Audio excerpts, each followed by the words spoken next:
Hello and welcome to another update video about Bitcoin. Only want to focus on the short term as not so much is happening today after we had quite an exciting week, to be honest. That wasn't really the case in the last few weeks before that, but certainly an interesting week this week. So today we see a little bit of quiet time, which is not a surprise. Yesterday already announced there's probably going to be a Wave 4 weekend. Typically Wave 4 weekend. So it's completely normal that we don't see much price action on a Saturday after a rapid move on Friday. So it's typically that consolidation. It looks like this Wave 2 pullback that we all waited for has started yesterday. We are still hovering above sort of structural support. That would be here at 29,000.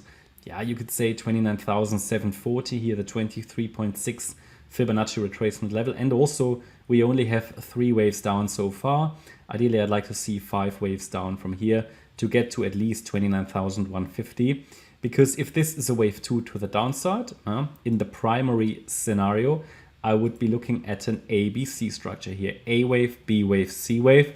The move down looks impulsive, so I'm currently tracking an impulse. And I'd like to see 5 waves in wave A. There's at least one more low missing to achieve that. Then we should get a B wave up. That should be a corrective move in 3 waves, making a lower high, and then a 5 wave move down in wave C. That's the primary scenario. Bear in mind that an A wave can only have 3 waves, but I don't think that's likely in this case because the move down looks very impulsive. Now, we could have in an alternative interpretation the idea, or that's the idea in the alternative count, that the wave 1 finished here already on the 23rd of June.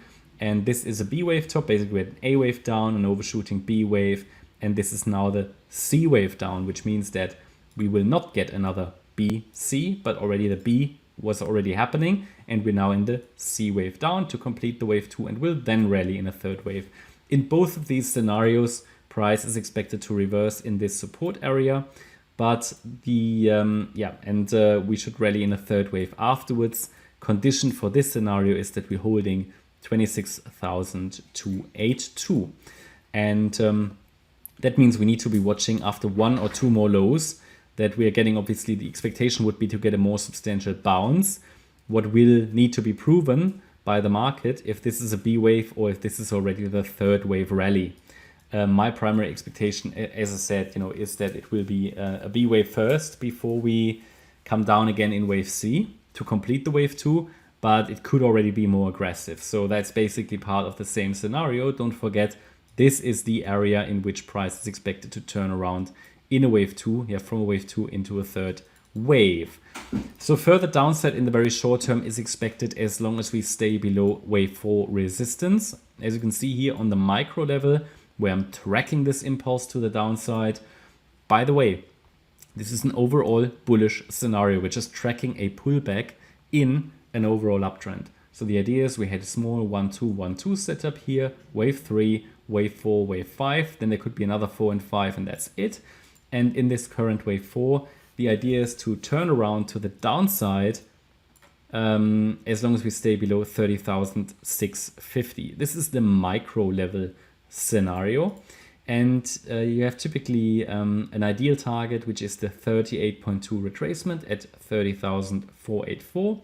The maximum the wave 4 should do is 30,650, which means a break above that level would potentially be something more bullish. Now that could be a larger corrective bounce, or maybe already a very bullish turnaround, but that is currently not what I'm primarily looking for. Okay.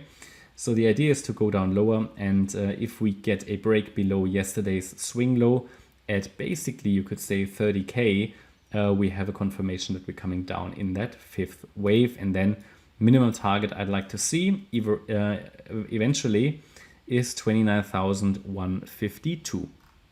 So this is basically in a nutshell what we're dealing with all the relevant levels here at the moment, which are important right now for this move to the downside. I don't think we are going to see a lot of movement today, but I'm still looking for further continuation to the downside, even if we have to wait until tomorrow. Obviously, above 30,650, I have to reconsider my perspective here on the shorter time frame. If that happens, I would of course give you an update with the latest updated count. Thanks a lot for watching. Bye bye.